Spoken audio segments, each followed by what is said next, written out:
The views expressed are solely those of the speaker and not necessarily those of Paltalk.com, AVM Software, or its advertisers.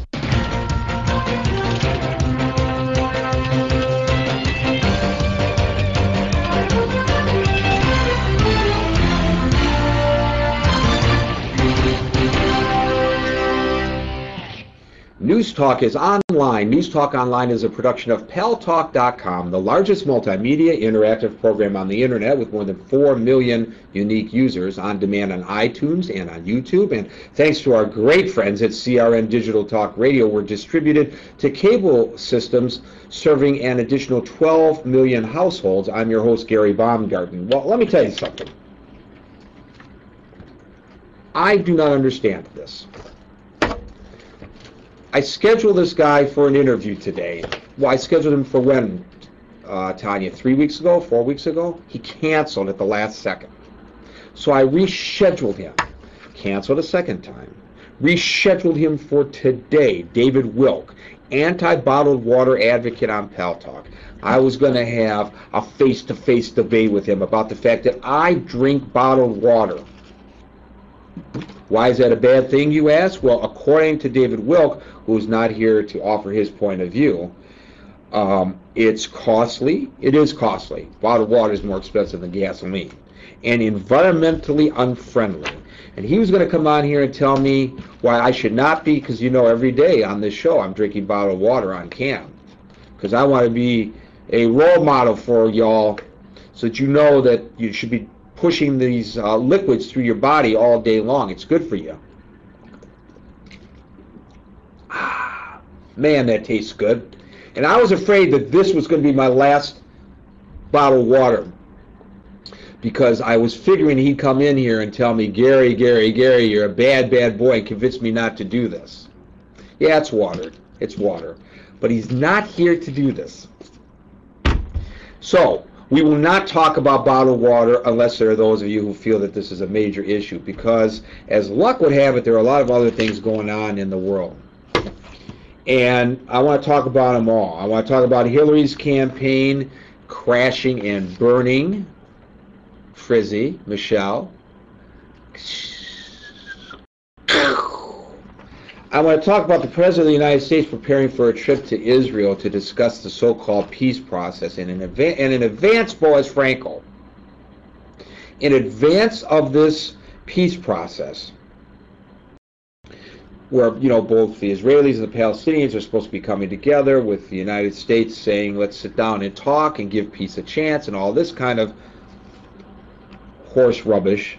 And I say horse rubbish because I don't give the peace process a chance any longer myself, for a lot of reasons. I've lost all faith in this happening. But still, if you're a party to the talks and you say, yes, Mr. President, we will sit down with you in Annapolis and then follow through later to discuss and work for a peace plan for the Israelis and the Palestinians, wouldn't you think that out of respect for the President of the United States who put this together, who is going to the Middle East on Wednesday, that the level of violence would decrease in anticipation of his arrival, as opposed to increasing, as we have seen, on both sides, by the way, because now we have the Palestinians firing those rockets deeper into Israel than ever before, and we have Israel retaliating and going out there and grabbing suspected terrorists around the neck and doing whatever they're doing to them, and both sides have increased the rhetoric against the other.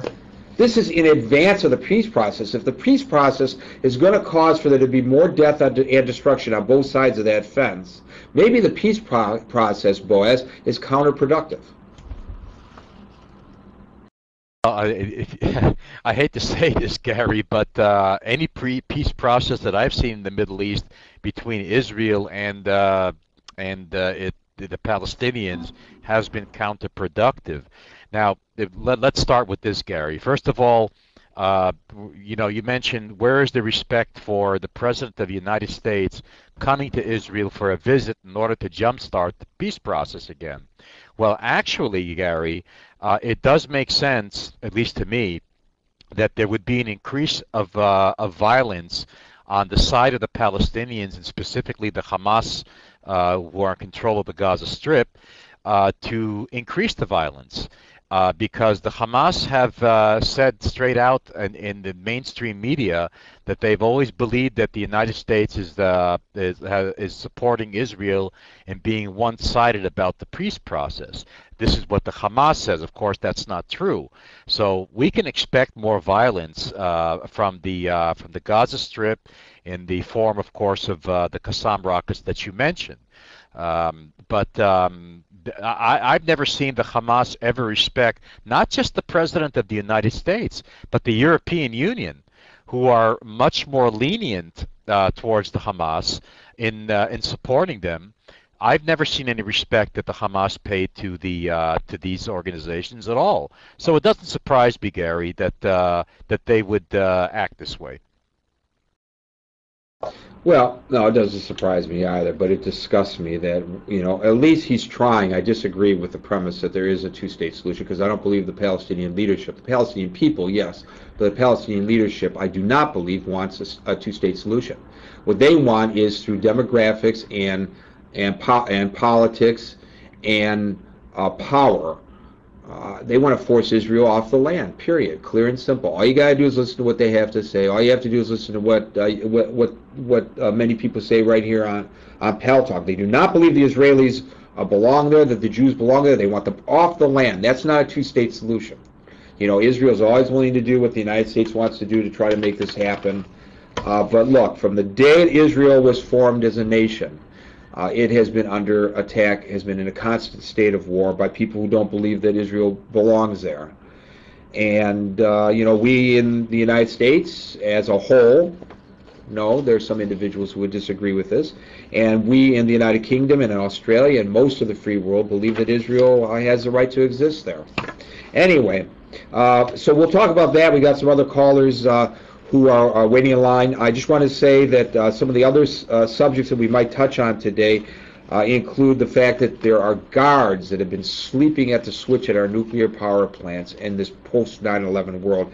Can you believe this? A columnist in Yemen argued in favor of violence against women.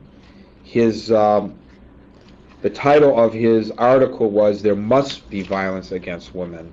We were kind of discussing this before the show started with Oriana unofficially here at Pal Talk before the show went on the air, and it's pretty. And did you hear, by the way, Frizzy, Michelle? Did you hear that Hillary Clinton's campaign is crashing and burning in New Hampshire? That's what I hear. Okay, Jan in California, you're up first. Jan, welcome to News Talk Online on PalTalk.com. Oh, you're just digging that knife in there, aren't you, Gary, to get to them? Obviously, Hillary was their woman. But anyways, I wanted to go back to the bottled water thing, and I'm just going to make this brief and hear me through. I watched a program. Penn and Teller did a program on bottled water versus tap water. Bottled water actually is not as good for you as people would think it would be, because the FDA does the regulations on bottled water, on checking to see if it's clean and pure, and the environmental agencies check your tap water.